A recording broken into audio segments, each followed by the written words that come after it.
Assalamualaikum warahmatullahi wabarakatuh. Ma'asyiral muslimin, hafizakumullah. Termasuk sesuatu yang perlu kita berpikir terus dan memberikan perhatian yang tak henti-hentinya, bagaimana Allah Subhanahu wa ta'ala menambahi kita hidayahnya, hidayah secara global kepada Islam, kepada iman, dan hidayah secara rinci menunjukkan kepada kebenaran setiap kasus yang kita hadapi, setiap masalah yang kita akan selesaikan.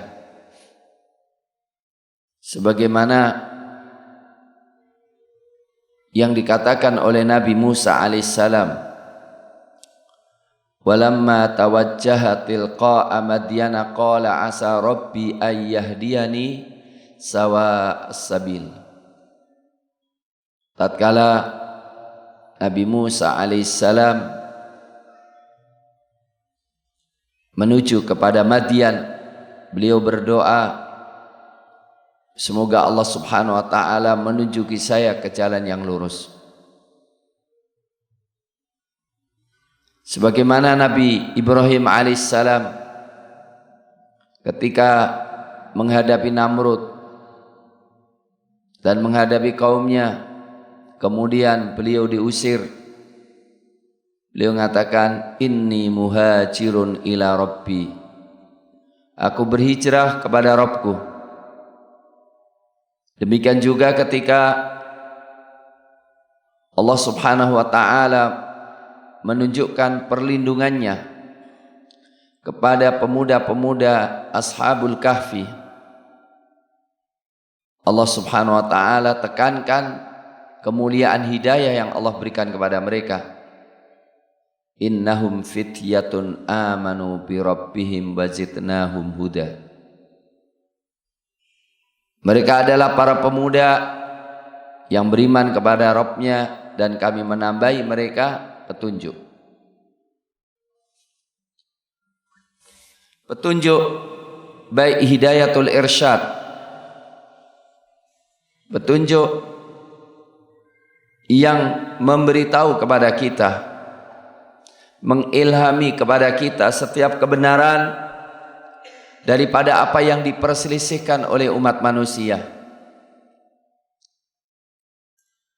Setiap perselisihan yang di sana ada hak dan batil ditunjuki kepada yang paling benar atau yang benar dari dua yang salah. Sebagaimana Rasulullah sallallahu alaihi wasallam berdoa mengambil ayat Al-Quran dalam surat Zumar, Allahumma fatiras samawati wal ard, alimal ghaibi wasyahadah, anta tahkumu baina ibadika fima kanu fi yakhtalifun, ihdina lil haqqi lima ikhtalifa fih, innaka tahdi man tasha'u ila siratim mustaqim. Wahai Rabb yang menciptakan langit dan bumi, yang mengetahui yang gaib maupun yang tampak, tunjukilah saya kepada jalan yang benar. Apa yang mereka perselisihkan, sesungguhnya Engkau menunjuki ke jalan yang lurus. Ma'asyiral muslimin, hidayah yang perlu kita minta pula adalah sejauh mana kita memiliki semangat dan tekad untuk mengamalkan petunjuk, untuk mengambil hal yang memang bermanfaat bagi kita, dan menjauhi hal-hal yang kita yakini suatu kebatilan. Itu hidayah sendiri pula, dan itu sesuatu yang harus menjadi perhatian kita. Al-Quranul Karim menggambarkan bagaimana orang-orang Yahudi mengetahui kebenaran Islam, mengenal kebenaran Nabi Muhammad, tapi tidak beriman. Alladzina atainahumul kitab ya'rifunahu kama ya'rifuna abna'ahum. Orang-orang yang kami berikan mereka Alkitab mengenal Rasulullah, mengenal Islam seperti yakinnya mereka terhadap anak mereka. Tapi ternyata wa inna fariqam minhum la yaktumunal haqq. Tapi sebagian mereka menyembunyikan kebenaran yang mereka ketahui, tidak ingin diketahui orang lain, sehingga mereka merasa atau kelihatan kalau mereka dalam kebatilan.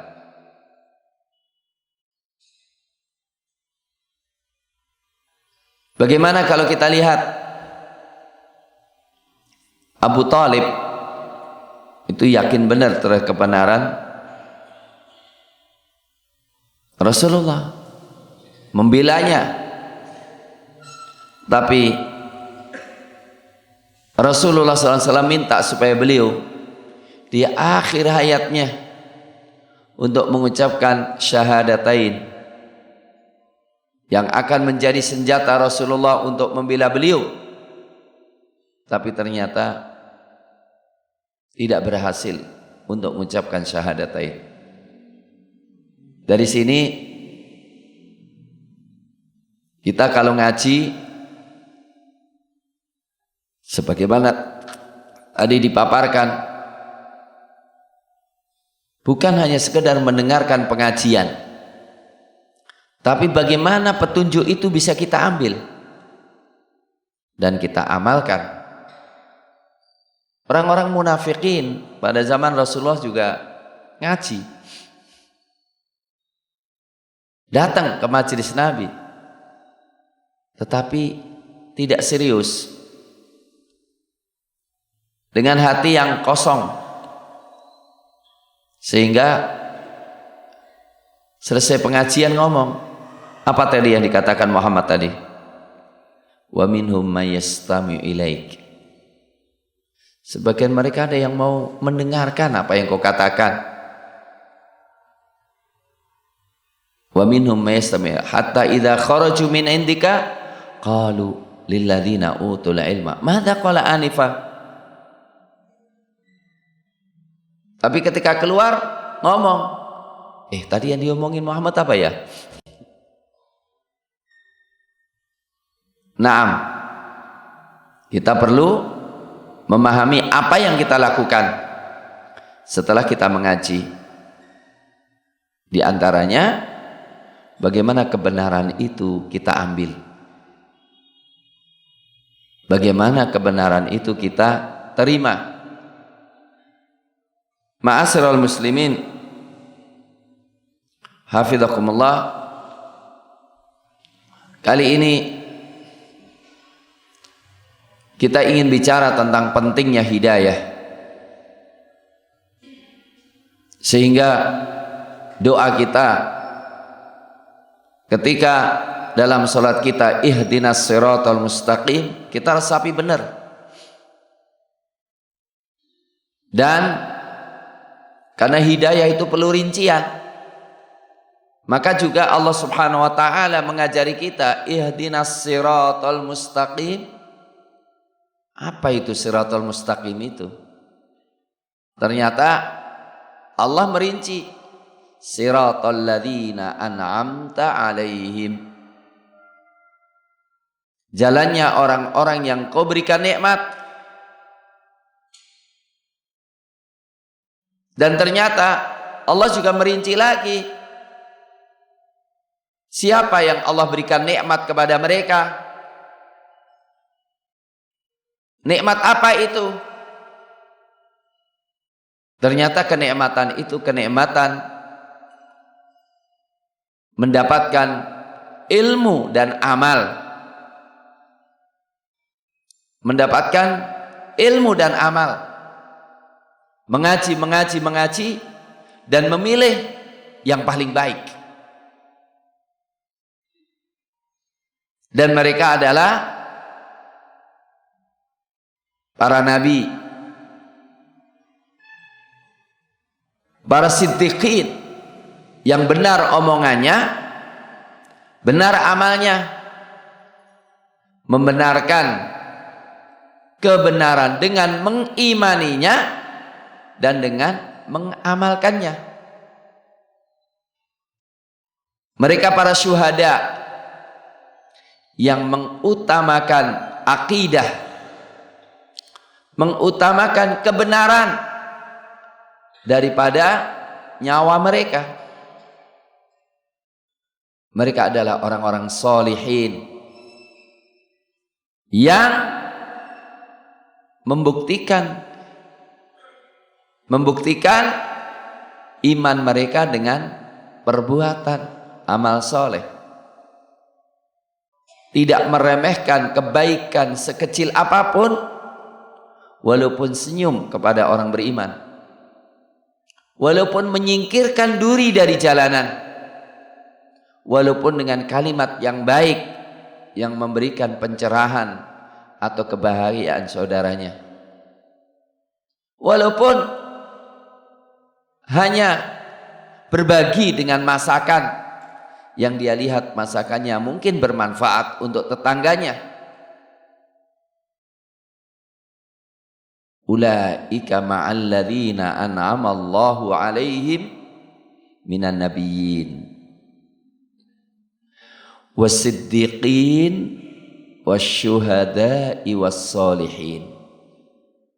Mereka adalah wa may yuti'illaha war-rasula,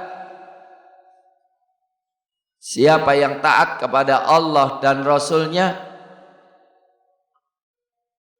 may yuti'illaha war-rasula faulaika, mereka itu ma'alladzina an'amallahu 'alaihim, bersama orang-orang yang Allah berikan nikmat kepada mereka, minan nabiyyin was-siddiqin wasyuhada'i was-solihin wa hasuna ulaika rafiqa. Hidayah, jalan yang lurus, adalah jalan orang-orang yang Allah berikan nikmat dari para nabi, para syuhada, para siddiqin, para solihin.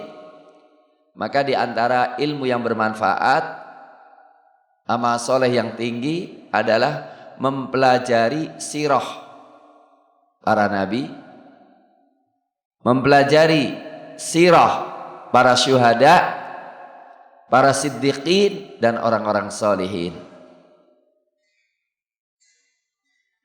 Dan mereka itu adalah orang yang suka ngaji dan berusaha untuk memilih sikap, memilih amalan yang paling baik. Dimulai dari kebencian kepada kemungkaran, kebencian kepada kebatilan, dan menjauhi kebatilan, dan menjelaskan kebatilan sehingga kebatilan itu tidak diikuti oleh manusia. Allah mengatakan dalam surat Zumar ya 17, 18 atau 15, 16, alladzina yajtanibuna walladzina ijtanabut taghuta ay ya'buduha walladzina ijtanabut taghuta ay ya'buduha, dan orang-orang yang menjauhi taghut, dan orang-orang yang menjauhi orang-orang yang melampaui batas, baik yang diikuti maupun ditaati maupun dicintai, yang melampaui batas dari wewenang yang Allah berikan kepada mereka, yang membuat undang-undang yang berlawanan dengan Quran dan Sunnah, yang memberikan perintah hal yang berlawanan dengan Quran dan Sunnah. Walladzina ijtanabut taghut, dan orang-orang yang menjauhi taghut. Taghut dijauhi, dikufuri, diingkari, tidak diakui eksistensinya atau otoritasnya. Wa anabu ilallah, dan hatinya selalu kembali kepada Allah, kembali kepada kebenaran. Walladzina ijtanabut taghuta ay ya'buduha, dan orang-orang yang menjauhi taghut dan tidak mau menyembahnya. Wa anabu ilallah, hatinya selalu kembali kepada Allah, mencari kebenaran, berdoa, mempelajari Quran. Lahumul busyra, bagi mereka kabar gembira dari Allah. Fabashshir ibad, berikanlah kabar gembira kepada hamba-hambaku. Berikanlah kabar gembira kepada hamba-hambaku. Siapa itu? Alladzina yastami'unal qaul,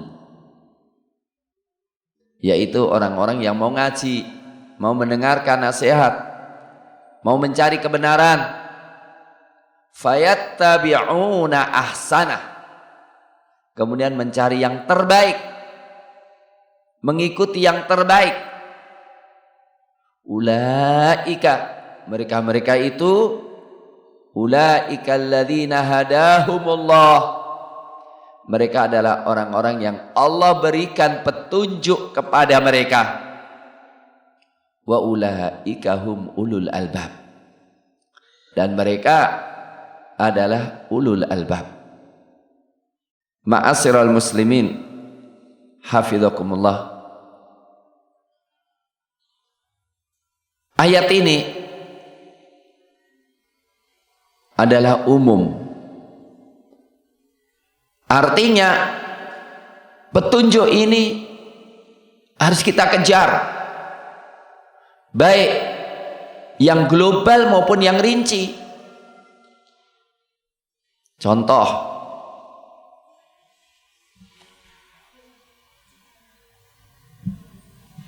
masalah yang dilontarkan oleh sebagian orang dalam rangka menciptakan, alasannya maksudnya kerukunan umat, stabilitas kondisi, dengan melihat perbedaan membawa perpecahan, kemudian berusaha untuk mengatakan seluruh agama sama. Dibuktikan dengan doa bersama, baik orang kafir, orang Islam, suruh doa bersama, doa gentian. Yang hampir saja kemarin seorang Kristen suruh berdoa di MPR untuk diamini.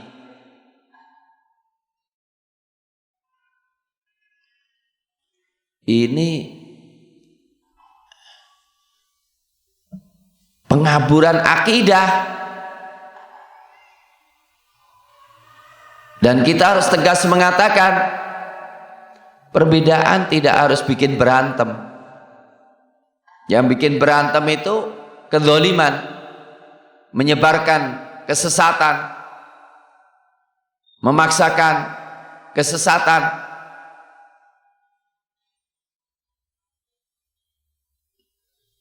Maka Rasulullah sallallahu alaihi wasallam tegas, hak dan batil itu tegas.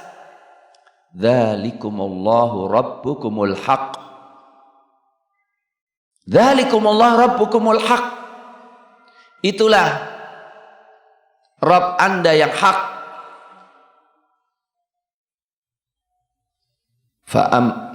Dzalikumullahu rabbukumul haq famadza ba'dal haqqi illa ad-dhalal.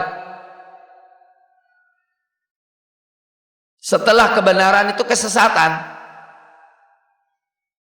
Dzalika bi anna Allaha huwal haq wa anna ma tad'una min dunihi huwal batil. Dan apa yang itulah Allah yang benar, hak, dan apa yang kalian sembah itu batil. Jadi kita harus mengatakan selain Allah batil. Tuhan selain Islam batil. Kenapa? Karena Tuhan mereka batil. Kalau batil itu ya nggak bermanfaat. Doa tiap hari, tiap menit nggak akan diterima oleh Allah. Wong jelas Tuhannya beda kok, dikatakan sama. Jelas kitabnya beda, loh kok dikatakan sama. Jadi kita harus mengatakan kalau beda-beda. Dan beda itu dalam akidah pasti ada yang hak dan ada yang batil. Kalau dikatakan kebenaran satu, maka yang lainnya batil. Maka Quran tidak malu-malu, langsung mengatakan di luar Islam kesesatan. Wa man adallu mimman yad'u min dunillah man la yastajibu lahu ila yaumil qiyamah wa hum an du'aihim ghafilun. Siapakah yang lebih sesat dari orang yang menyeru kepada selain Allah, yang tidak akan bisa mengabulkan doanya sampai hari kiamat? Jelas. Nasib akhirat gimana? Yang tahu Allah, dan Allah telah memberitahu semua yang tidak beriman kepada Rasulullah di neraka. Siapapun orangnya, walaupun itu bapak kita sendiri. Innalladzina kafaru, sesungguhnya orang-orang yang kafir. Maka harus tahu kafir itu apa. Kafir itu orang yang mengingkari Allah, mengingkari Rasulnya, mengingkari Islam. Wa may yakfur billahi wa malaikatihi wa kutubi wa rusulihi wal yaumil akhir faqad dhalla dhalalan ba'ida. Yang kafir pada Allah, yang kafir kepada malaikatnya, yang kafir kepada kitabnya, yang kafir kepada Rasulnya, telah sesat kesesatan yang jauh.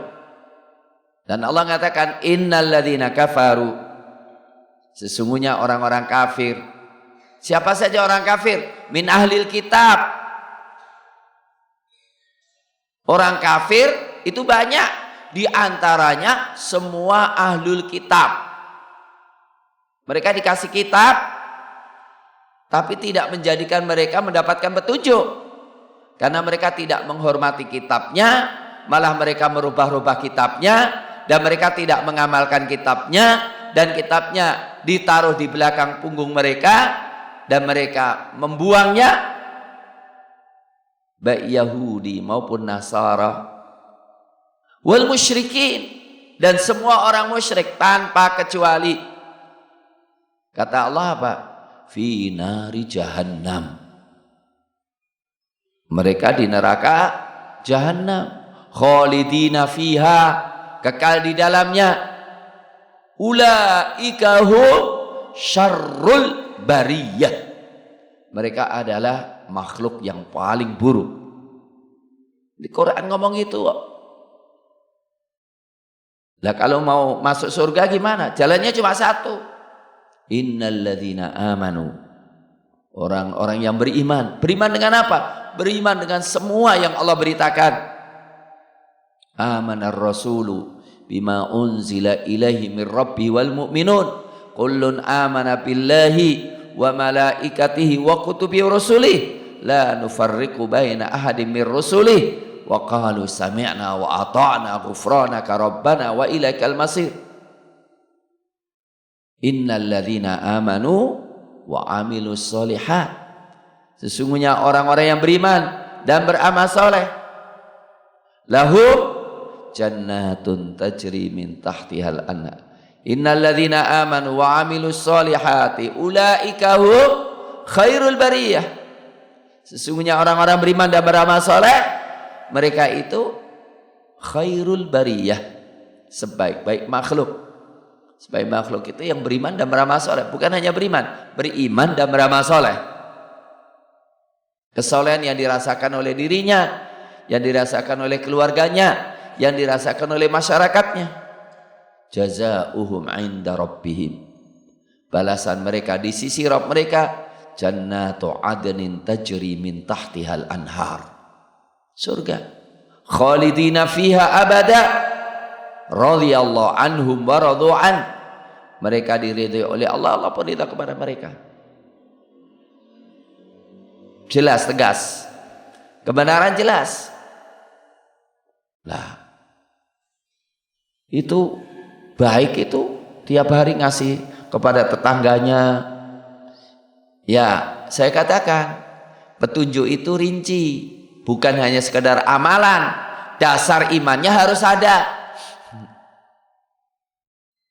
Walaupun dia berilmu tapi nggak diamalkan, ya maghdub alaihim, orang Islam atau orang Yahudi sama aja. Ghairil maghdub, bukan orang yang dimurkai oleh Allah, baik yang tidak mau mengamalkan ilmu karena nggak tahu, atau tahu ilmu tapi nggak diamalkan. Maka Allah telas mengatakan, walladzi nafsu Muhammadin biyadih, dan demi zat yang jiwa Muhammad di tangannya, la yasma'u bi, tidak mendengar tentang aku, rawahu Muslim, min hadhil ummah, dari umat ini, Yahudiyun au Nasraniyun, baik Yahudi maupun Nasrani, thumma la yu'minu billadzi ursiltu bihi, kemudian tidak mengimani apa yang aku diutus dengannya, kana min ahlin nar, kecuali penduduk neraka.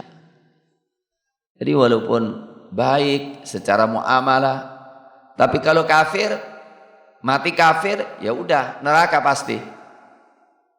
Kejelasan sikap semacam ini bukan untuk kasar-kasaran, untuk jelas, jujur, supaya kita tidak meninabohkan orang. Nanti tertipu, kasihan. Udah baik secara amalan, karena kita meninabohkan dengan kesalahannya, masuk neraka dia. Kan lebih baik, mas, engkau baik mas, secara ini baik, secara moralitas kayak Islam. Cuma kalau sampean nggak mengucapkan syahadat, mati ya di neraka loh. Itu kan menyebabkan dia masuk Islam. Daripada udahlah pokoknya bereslah, oh baik itu iman, akhlak udah baik lah, surga lah, nggak ada masalah agama. Nah, itu salah. Salah. Harus kita ingatkan. Kalau perbuatan mungkar harus kita katakan mungkar. Jangan kelihatan mungkar dua dosa. Dosa pertama melakukan kemungkaran, yang kedua membenarkan kemungkaran lagi gitu. Karena ada juga kan, kalau mau zina, zinalah, tapi ngakui kalau zina itu mungkar, jangan kemudian dihalalkan, disyariatkan. Kalau ustadz melakukan kesalahan, ngaku saja. Yo, walaupun aku ustadz, aku salah, jangan diikuti aku, bagus. Tapi gara-gara dia punya kepentingan, dirubah hukumnya. Rokok itu apa? Oh, cuma makruh. Karena apa? Keluarga besarku semua ngerokok kok. Saya ngerokok kok, hidupku dari rokok kok. Yo piye nanti banyak kalau rokok diharamkan, pakai dalil macam-macam. Kalau rokok diharamkan, ya kasihan itu nanti yang kerja di pabrik berhenti semuanya. Wah, nanti sama aja. Kenapa? Zina itu halal. Kenapa? Nanti kalau zina diharamkan, diskotik tutup semuanya dong. Nah, nanti repot juga.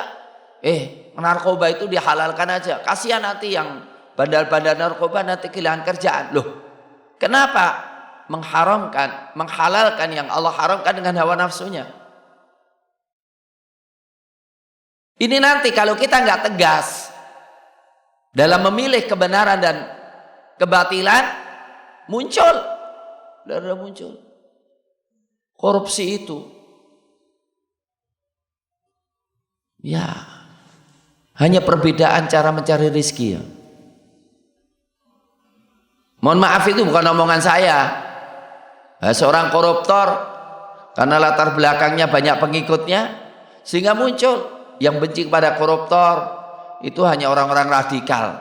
Karena korupsi itu hanya perbedaan cara mencari rezeki.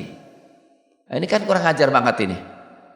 Korupsinya mungkar, nggak merasa salah mungkar, merasa bangga mungkar, kemudian melegitimasi kemungkaran dengan mengatakan apa? Korupsi hanya sekedar perbedaan mencari rezeki. Sama, perbedaan agama itu cuma jalan lain menuju surga. Inna lillahi wa inna ilaihi raji'un. Ditambah lagi, ya aku sedang diuji oleh Allah. Karena korupsi ketahuan. Loh, ya kok ujian kok Anda tafsirkan begitu gimana? Kalau Anda berbuat kemungkaran, digerebek, anggap aja ini hukuman dari Allah, peringatan dari Allah supaya sadar. Bukan jangan apa? Aku sedang diuji untuk menguji kesabaran saya. Loh, masa ada sabar di atas perbuatan kemungkaran?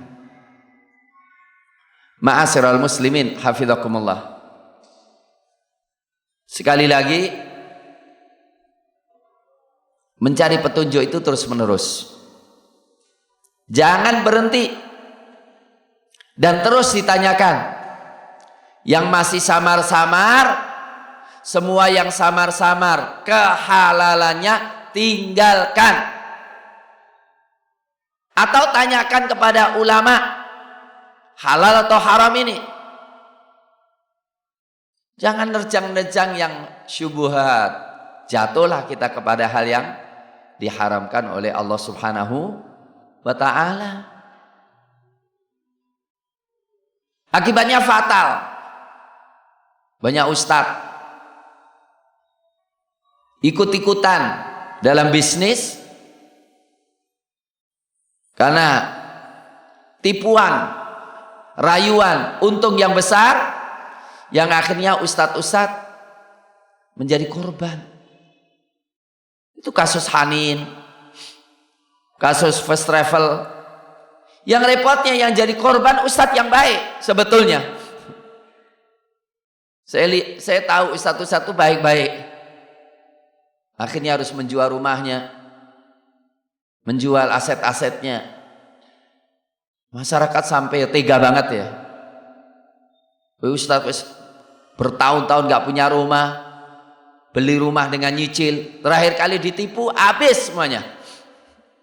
Nah, saya katakan petunjuk itu rinci. Salah dalam investasi, salah di dalam ngomong, mempromosikan. Ustadz sebetulnya inginnya baik, malah jadi buntung. Dan gak sedikit itu kayak begitu. Jangan terlalu pede. Hati-hati, banyak kesesatan-kesesatan melalui pelatihan-pelatihan, motivasi. Ujung-ujungnya kesesatan yang sangat dalam. Maka ada juga lulusan pondok, udah jadi doktor, ngajar di perguruan tinggi Islam. Ujung-ujungnya apa? Ikut aliran kepercayaan. Bahkan menjadi penasehat, pembina aliran kepercayaan. Yang lucunya kenapa? Mendapatkan ketenangan hati di situ. Loh, jadi dalam Islam nggak mendapatkan ketenangan hati. Ketika dia tidak mendapatkan ketenangan hati, dia seorang muslim, berarti dia belum paham Islamnya ini. Kalau dia paham Islam, tidak ada ketenangan hati kecuali dengan Allah. Allah mengatakan kok, alladzina amanu wa tatma'innu qulubuhum bi dzikrillah. Ala bi dzikrillahi tatma'innul qulub. Zikir dengan apa? Wa aqimis sholata li dzikri. Mestinya dia belajar Islam dengan benar, belajar sholat dengan benar, mendapatkan ketenangan hati. Tapi karena petunjuk itu rinci dan dia tidak mau mencarinya, ujung-ujungnya apa? Lah aku menemukan ketenangan hati dengan masuk ke aliran kepercayaan. Sampai-sampai ngomong, semua yang ikut aliran kepercayaan itu masuk surga. Entah itu Hindu, itu Buddha. Loh, kok kesesatan begitu jauh? Sampai pada derajat dikasih opsi keluar dari kampus atau tetap di kampus tapi ditinggalkan aliran kepercayaan itu.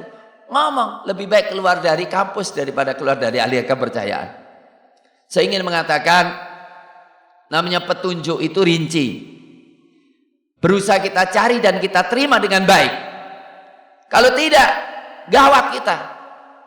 Untuk mati itu tidak semua sebab kematian harus terkumpul pada diri kita. Jadi untuk mati itu tidak harus disetrum, ditabrak kereta, dijatuhkan di arah atas bareng-bareng. Enggak, cukup satu aja. Racun udah mati. Jadi nggak usah ngumpulin sesat terlalu banyak. Untuk masuk neraka itu tidak harus semuanya di kesesatan satu bisa masuk neraka. Lah untuk itu orang beriman harus hati-hati dalam hal itu. Ada seorang minum dengan tangan kirinya, diomongin oleh Nabi pakai tangan kanan, aku nggak bisa, sombong, ngomong nggak bisa. Sebenarnya bisa, tapi ngomong aku nggak bisa. Apa kata Nabi? Idzan mastata'at. Kalau begitu nggak mampu. Dikatakan orang tersebut tidak bisa mengangkat tangan kanannya sampai mati. Karena apa? Dia sombong. Rasulullah Shallallahu Alaihi Wasallam sujud sahwi, mohon sujud tilawah. Ada orang mengatakan, kalau aku sih nggak perlu, gini aja cukup. Dikatakan dalam hadis, mata kafiran. Mati dalam kondisi kafir, bunuh diri. Ma'asyiral muslimin hafizakumullah. Saya cuma ingin mengatakan terus ngaji, doa kepada Allah, minta petunjuk kepada Allah, minta bimbingan kepada ulama. Rasul selalu mengatakan, ya muqallibal qulub tsabbit qalbi ala din. Wahai zat yang membalik-balikkan hati, tetapkan hatiku dalam kebenaranmu ya Allah. Rasul mengatakan, ya Allah berikan petunjuk kebenaran yang mereka perselisihkan. Karena sekarang ini retorika kebatilan itu kadang-kadang memukau. Jadi kebatilan itu banyak retorikanya, banyak teorinya. Seperti retorika hermeneutika itu menghalalkan semua yang haram dan mengharamkan semua yang halal, menjadikan batil semua yang hak dan menjadikan hak semua yang batil. Memukau. Maka perlu kita hati-hati.